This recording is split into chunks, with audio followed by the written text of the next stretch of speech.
સૌને નમસ્કાર. આપ બધાને જાણ હશે કે ભારતના ચૂંટણી પંચ નવી દિલ્હી દ્વારા 27/10/2025થી સ્પેશિયલ ઇન્ટેન્સિવ રિવિઝન જે છે એટલે કે ખાસ સઘન સુધારણા કાર્યક્રમની જાહેરાત કરવામાં આવી છે. તારીખ 4 નવેમ્બર 2025થી 14 ડિસેમ્બર 2025 દરમિયાન તમામ જેટલા પણ ઇનોમરેશન ફોર્મ હતા આનું સમયગાળો નક્કી કરવામાં આવ્યું છે.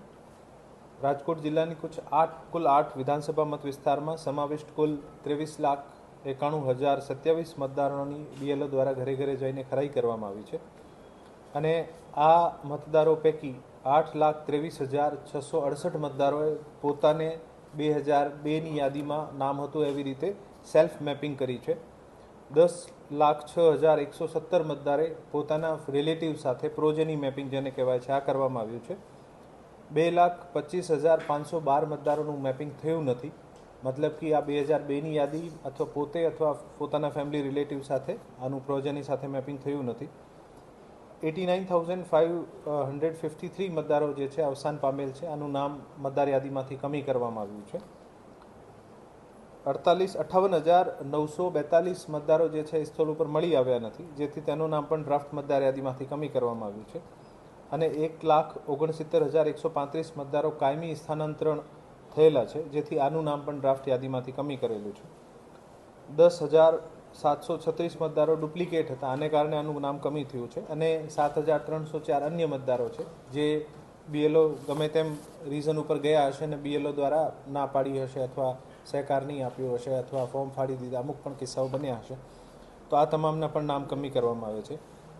જેથી આ તમામ જેટલા પણ મેપિંગ થયા છે અને જે નામ કમી કરવામાં આવ્યા છે આના પછી જે છે છેલ્લે આજે આ મતદાર યાદી જે છે આ ડ્રાફ્ટ યાદી, કાચી યાદી જેને કહેવાય, આ પ્રસિદ્ધ કરવામાં આવી રહી છે.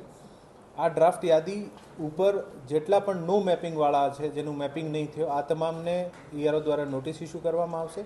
નોટિસ ઇસ્યુ કરીને આના જવાબ લેવામાં આવશે. આ લોકોની જ્યાં સુધી પ્રોજેની અથવા પોતાના સેલ્ફ સાથે મેપિંગ થતી હશે તો આ પણ કરાવશે અને પછી એક નિર્ણય ઉપર આવશે કે આ મતદારોની યાદીમાં રાખવાના થાય છે કે નથી.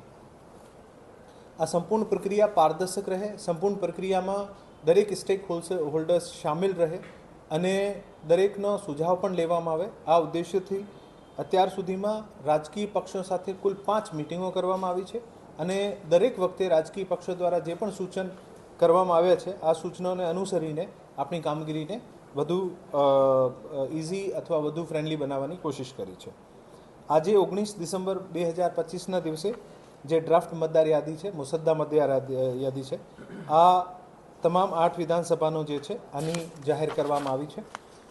આ મતદાર યાદીને આપ કલેક્ટર કચેરી, તમામ મતદાર નોંધણી અધિકારી શ્રી, મામલતદાર કચેરી, મદદનીશ મતદાર નોંધણી અધિકારીની કચેરી અને નિયુક્ત મતદાન મથકો આ તમામ જગ્યા ઉપર જોઈ શકાશે. સાથે સાથે આ મતદાર યાદી જે છે આ સીઓ ગુજરાતની વેબસાઇટ પર ઉપલબ્ધ છે.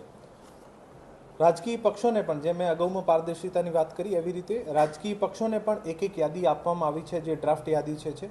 સાથે સાથે જે વ્યક્તિઓના, જે મતદારોના નામ કમી થયા છે, જે એબસેન્ટ હતા, શિફ્ટ હતા અથવા ડેથ થઈ ગઈ હતી, આ તમામની યાદી પણ દરેક રાજકીય પાર્ટીને આપવામાં આવી છે, જેથી આ લોકો આનું નામ ટ્રેસ કરી શકે અને જે લાગતું હોય કે ખરેખર આ શિફ્ટ પરમાનન્ટલી નહીં થયા અથવા આ પ્રક્રિયા દરમિયાન એબસેન્ટ હતા પરંતુ આ અહીંયાના જ વોટર છે તો ફરીથી પોતાનો ફોર્મ રજૂ કરીને નવી જે ફાઇનલ મતદાર યાદી આપણી ફેબ્રુઆરીમાં પબ્લિશ થશે આમાં પોતાનું નામ ઉમેરી શકાશે. બીએલએ મિટિંગ દરેક કક્ષાએ થઈ છે અને જ્યારે આ ફાઇનલી એબસેન્ટ, શિફ્ટ અને ડેથ વોટર્સ જેનું નામ કમી થવાનું હતું ત્યારે પણ તમામ બીએલએસને, તમામ પોલિટિકલ પાર્ટીઝના જે બૂથ લેવલ એજન્ટ છે આને પણ આ યાદી આપવામાં આવી છે અને ખૂબ જ બહોળી પ્રસિદ્ધિ કરવામાં પણ આવી છે. હવે પછી આજે 19 ડિસેમ્બરથી લઈને 18 જાન્યુઆરી 2026 સુધી કોઈ પણ નવા ફોર્મ હોય, હક દાવા અથવા વાંધા અરજી જે છે આ કરી શકાશે. તારીખ 19/12/2025થી લઈને 10 ફેબ્રુઆરી 2026 સુધી નોટિસનો તબક્કો રહેશે. નોટિસ ઇસ્યુ કરવી, ચકાસણી કરવી, સુનાવણી કરવાની આ તમામ પ્રક્રિયા આ દરમિયાન હાથ ધરાશે. જે પણ 1/1/2026 જે લાયકાત તારીખ છે આ 1 જાન્યુઆરી 2026 છે. 1 જાન્યુઆરી 2026 જેના પણ 18 વર્ષ પૂરા થતા હશે આ નવા મતદારો જે છે આ પોતાનો ફોર્મ નંબર 6 ભરીને નવીન જે ફાઇનલી 17 ફેબ્રુઆરીએ જે આપણી મતદાર યાદી પ્રસિદ્ધ થશે આમાં પોતાનું નામ એડ કરાવી શકશે. ફોર્મ નંબર 7 જે છે આ રદ કરવા માટે છે. ફોર્મ નંબર 6 જે છે આ નવા નામ નોંધવા માટે છે. અને ફોર્મ નંબર 8 જે છે કોઈ પણ ચેન્જીસ કરવાના હોય આપણે, સુધારા વધારા, સરનામું બદલવા માટે, આને માટે ફોર્મ નંબર 8 છે. આ તમામ પ્રક્રિયા કરીને 10 ફરવરી 2026 સુધી તમામ વાંધા સાંભળીને આનું નિરાકરણ કરીને તારીખ 17 ફેબ્રુઆરી 2026ના દિવસે આપણે ફાઇનલ મતદાર યાદી જે છે આને પ્રસિદ્ધ કરીશું.